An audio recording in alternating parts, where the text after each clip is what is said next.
Welcome to Hard Talk. I'm Stephen Sackur. The recent US-led missile strikes on several military installations in Syria changed precious little in that country's horrific civil war. On the ground, the killing, the displacement and the suffering continue. Regional and global divisions over Syria are as deep as ever. Today, I have a rare interview with a Syrian politician close to the Assad regime. Fares Shehabi is a powerful Aleppo business leader and self-styled independent MP. Is Syria, as we knew it, broken beyond repair?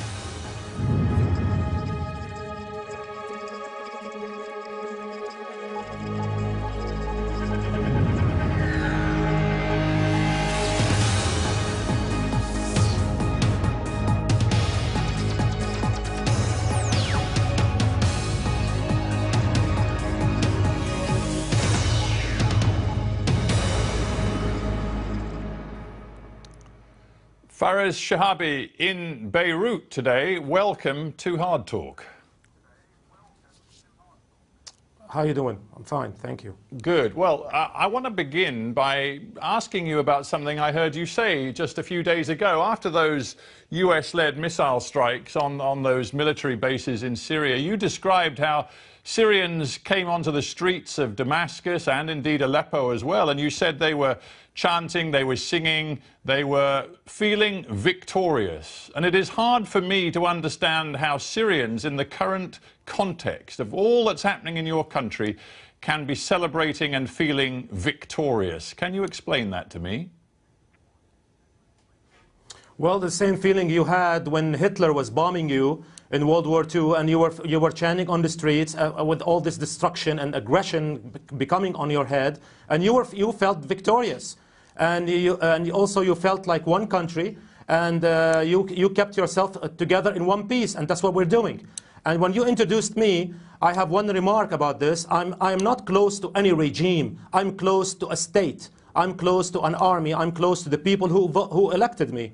That's just for a short remark on this one. No, I respect the fact that you are an independent MP, but I also know the history of you and your family. You've had long relationships with the Assad regime, very friendly relationships, and if one looks back to 2011 onward, you have offered staunch and loyal support to the measures taken by Bashar al-Assad from the very beginning of this conflict.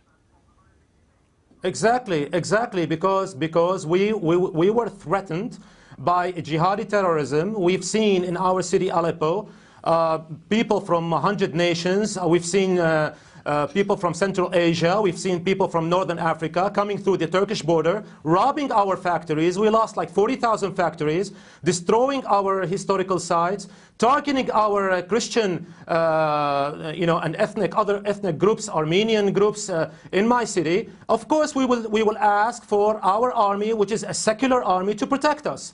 And Stephen, let me say something. As I speak to you now, there are 280 Brits on their way from Douma now to Europe. They're going back to England. You know, when they were getting on the buses, we collected the information of 280 British passports among the jihadis with the Nusra Front or the Faylaq al-Rahman, which was ISIS, used to be ISIS. Now they got on the bus and they went to northern Syria now. Yeah, well, we'll get to what happened in Douma later on in this interview, and I know that you've always characterized those who took the rebellious stance against the Assad regime, you've always characterized them as terrorists going back to 2011. But it is interesting to note that opposition, human rights and civil rights organizations from the very beginning claimed that you were actually financing and arming supporters of Bashar al-Assad in Aleppo to try to take on and confront and to kill the demonstrators who were taking to the streets demanding democracy, going back to 2011. Absolutely nonsense, because I played a very positive role in protecting demonstrators, and I helped a lot of demonstrators, not being arrested. But bear in mind, in Aleppo there was no violence at the time. There was nothing. I mean, we were the ones who witnessed violence against us from the early days, from the early hours, actually. We were against violence, and we are with demonstrations, as long as they are peaceful demonstrations, not demonstrations carrying weapons and RPGs, and demonstrations, you know, letting your beards grow, and chanting radical Qaeda slogans. Of course we will be against them. Yeah, I never supported anything, well, any crackdown of demonstrations at the time. It's interesting then that as early as September 2011, the European Union slapped sanctions, personal targeted sanctions on you as a key supporter of the regime. Yes. Yes, yes, they were putting everybody on sanctions. They put the whole Syrian people on sanctions. No, they actually weren't putting everyone on sanctions. They put 4 of Syria's biggest businessmen on sanctions, and you were one of them. Yes, exactly. Based on what? No evidence. When I spoke with the European Court, I said, show me any evidence, any hard proof evidence, not based on gossip, not based on your plan, you know, orchestrated plan to make us defect, to force us to defect against our country. Give us any evidence that we really paid one penny only to anyone to crack down demonstrations, to the army or to the state. They did not give us anything. It was just a political pressure on us to defect, to go to the other side. And guess what? We're not going to do that. At the time, no, well, you know, what happened in Eastern Aleppo, Stephen, was really tremendous. You know, please, let me finish this point. We have now documents that can put the British government in jail, my friend. We have documents that the Foreign Office financed through what's called the CSSF, the capability, the stability and, you know, conflict fund. 200 million pounds at the time in Aleppo went to what? Went to whom? Went to the Nusra Front. The thing is, for the last 7 years, you've insisted that terror comes from those trying to remove President Assad from power. The truth is, you have become a defender of terror tactics, haven't you? Not least in your own city. Let's not forget you're an MP representing Aleppo. I just wonder, as the MP for Aleppo, how you felt about the consistent use of chlorine gas as a weapon by government forces during that offensive by the Assad military forces in the fall of 2016. How did you feel about that? Look, Stephen, when are you guys going to really leave this rhetoric, this narrative, this really, old narrative that doesn't sell anymore? We never use chemical weapons. This is one. We were never against demonstrations. You're entitled to say that, but all of the evidence suggests that the forces of Assad consistently used chemical weapons in 2016 during their offensive to wipe out the rebels in eastern Aleppo. And you know it's true. You've read the reports from Human Rights Watch, from the OPC. No, it is not true. Yeah, well, you may say it's not true, but the evidence is there.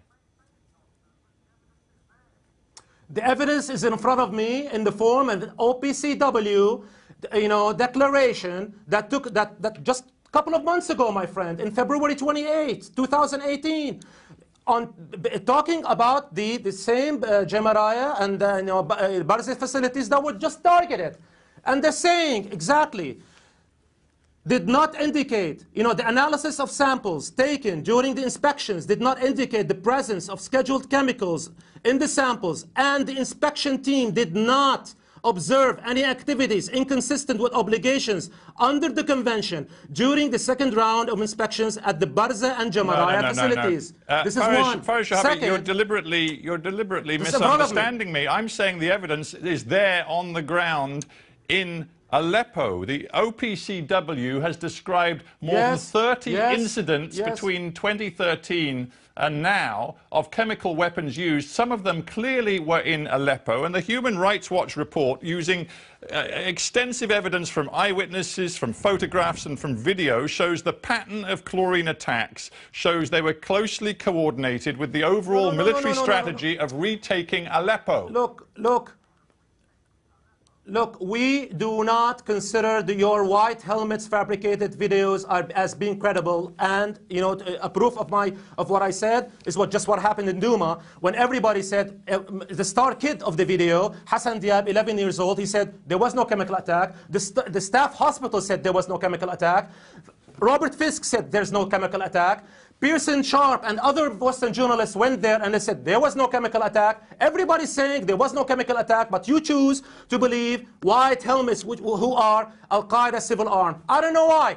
There are so many inconsistencies in what you're saying. I can't unpick them all. But if you're going to cite Western journalists as misleading, then don't cite one Western journalist who happens to suit your opinion and tell me that's proof. The proof is going to be found, if there is indeed any conclusive proof, by the OPCW, who haven't even written their report yet. So you can't possibly tell me that you know what happened in Duma. Okay, excellent.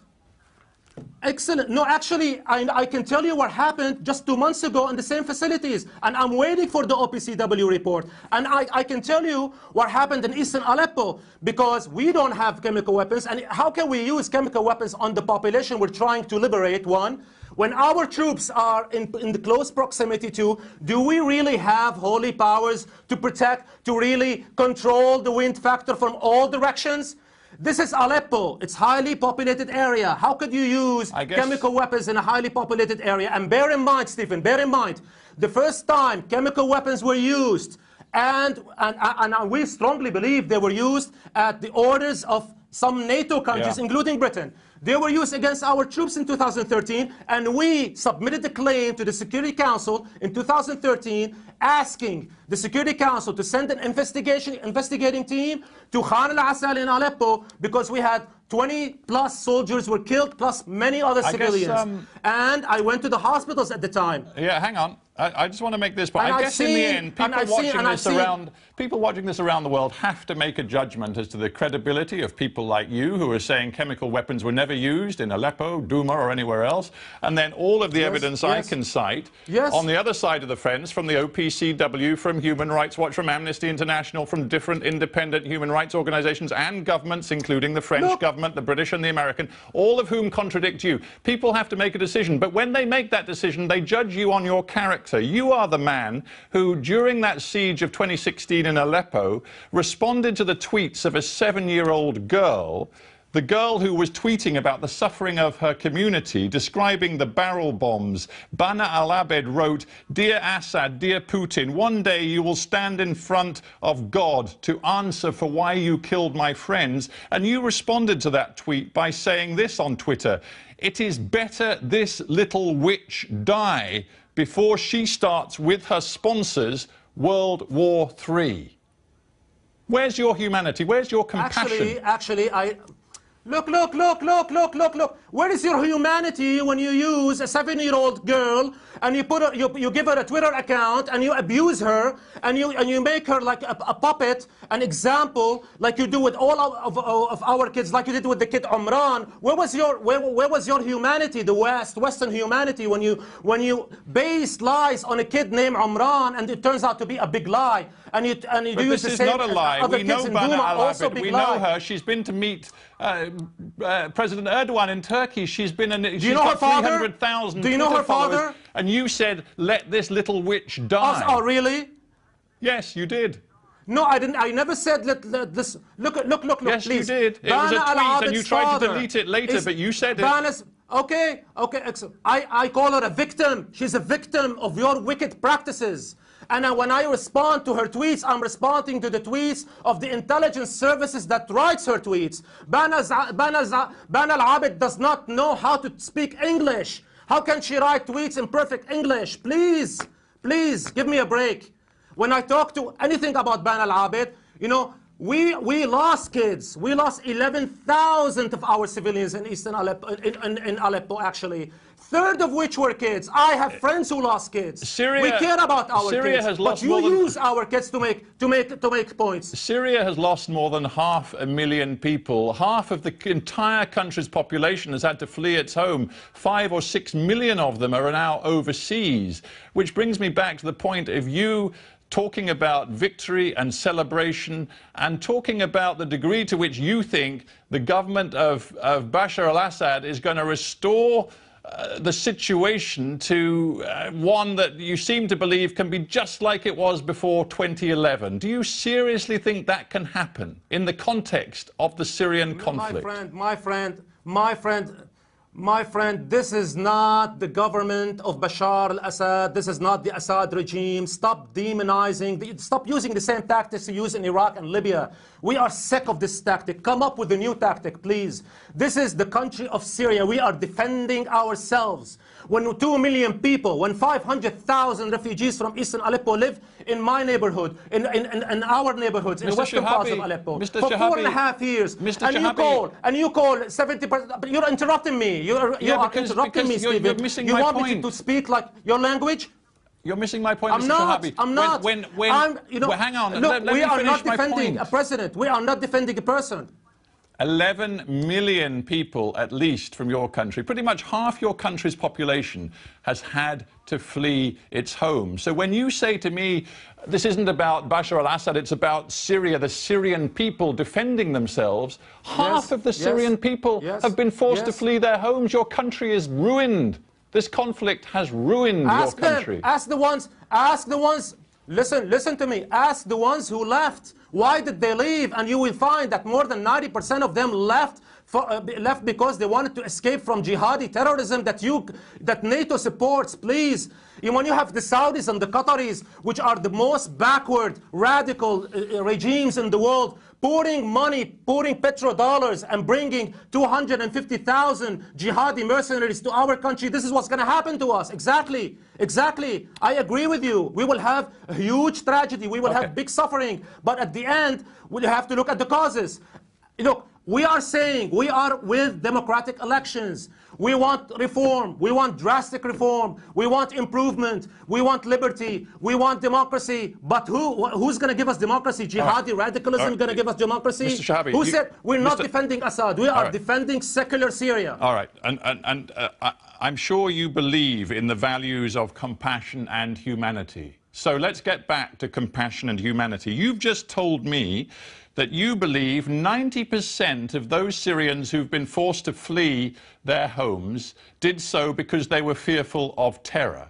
Then how can you explain to me that it is compassionate and humane for the Syrian government to pass a new law, that is, I think the law known as Law 10, which will see all of those who don't present their property deeds to local officials, law enforcement officials, by the 10th of May, all of them who can't do that by the 10th of May will see their homes confiscated. Now, you know as well as I do that millions of them don't even live in Syria anymore. This is nonsense. This is nonsense.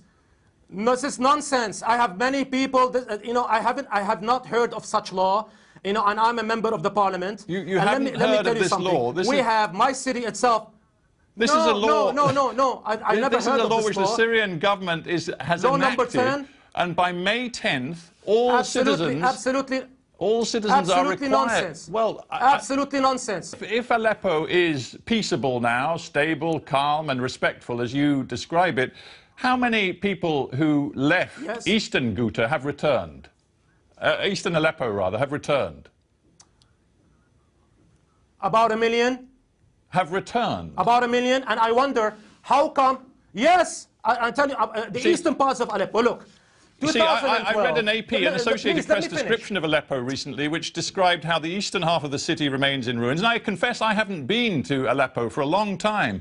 But the reporter said... people returned. The reporter said the eastern half remains in ruins. Its streets have been cleared of rubble, but there's little sign of rebuilding. Some residents have trickled back, but hundreds of thousands have still not returned to their homes in the east of the city. Yes, I give you numbers. I can give you numbers, and I invite you to go there yourself. You know, why don't you organize a fact-finding mission of independent journalists and activists, and you can go to Douma, and you can go to eastern parts of Aleppo, and you can see for yourself. Don't take my words. You know, they said that the Syrian army is killing the civilians of eastern parts of Aleppo, and we have 250,000 of them. Actually, turned out that only around 114,000 were there at the times of the liberation. Only 15,000 left in the green buses, which are the Islamic Brotherhood and Al-Qaeda fanatics. The rest remained in eastern parts of Aleppo. For 2 years now, we have 700,000 to 800,000 newcomers to eastern parts of Aleppo. And I wonder, why did the Western media's interest in eastern part of Aleppo suddenly dropped, suddenly stopped after the liberation? Didn't you care about the civilians of eastern parts of Aleppo? And that's why I chemical quoted weapons you were an being eyewitness used on them. report from How come? 2 months ago. 2 months ago, the eyewitness report I quoted saying that while there's been a trickle of people back, hundreds of thousands have not returned to their homes. But anyway, let's because we don't have much time. I've heard what you've said on that issue. Let's talk about something else. You say that you are not a defender of Assad in person. You're simply a defender of the nation, the sovereignty of Syria. Yes. In that case, would you welcome? Yes. Everybody welcome Bashar al-Assad? Everybody else. Bashar al-Assad facing war crimes charges after all of the evidence gathered together by the international, independent, impartial mechanism team working under the auspices of the UN, which says it now has an overwhelming volume of evidence, including testimony, images and videos documenting atrocities committed by both the government and the anti-government forces. Would you welcome Bashar al-Assad one day facing a court? Of course not, because we don't trust your evidence, we don't trust your mechanisms, and we don't trust your so-called international bodies here, there, and right, left, and center. When you call Qaeda civil arms the rescuers, and when you call jihadis with long red beards, when you call them moderate rebels, how can we trust you? And I pose the same question to you. After everybody now knows with hard proof evidence that Theresa May lied to the British people and launched an attack, violated international law, wasted money, launched an attack based on a hoax. Would you put her in jail? Would you put Tony Blair in jail after admitting he made a mistake by killing 1 million Iraqi citizens? Would you put Trump in jail or Obama in jail by admitting to kill thousands and thousands and thousands of civilians in Raqqa? Why does laws only apply to us? We are the ones who will judge our leaders, our presidents, our members of parliament. And bear in mind, no one put me in the parliament. 200,000 of my people elected me. Are you telling me that those 200,000 people are all brainwashed and all don't know really what's going on, and they should have listened to CNN or BBC or to other media and get their idea about me or about people like me? I guess we were surrounded by the same people you put on the terror lists. What I'm asking you is whether you really seriously think that there can be peace, stability, and ultimately democracy in Syria under Bashar al-Assad. I believe this all can happen once NATO countries, and especially the United States and UK and France, move their hands off my country, leave us alone, and end the flood of terrorism, and stop intervening in our affairs. We've been living in peace, and we were the 4th safest country in the world for 17 or 15 years before this aggression on us in 2011. Didn't we live in peace and prosperity at the time? We did. And whether Assad remains in power or not, that's up to us. We decide whether he will be judged, he will remain a president, he will lose presidency based on ballot boxes. Isn't that what democracy is all about? But show me, tell me, how can we really practice democracy in this condition when we have these jihadis around us and everywhere, and you support them? How can we do? How can we reform? How can we move forward? We have to end terrorism first. Fares Shehabi, we have run out of time, but I thank you for joining me on Hard Talk. Thank you, Stephen. Thank you.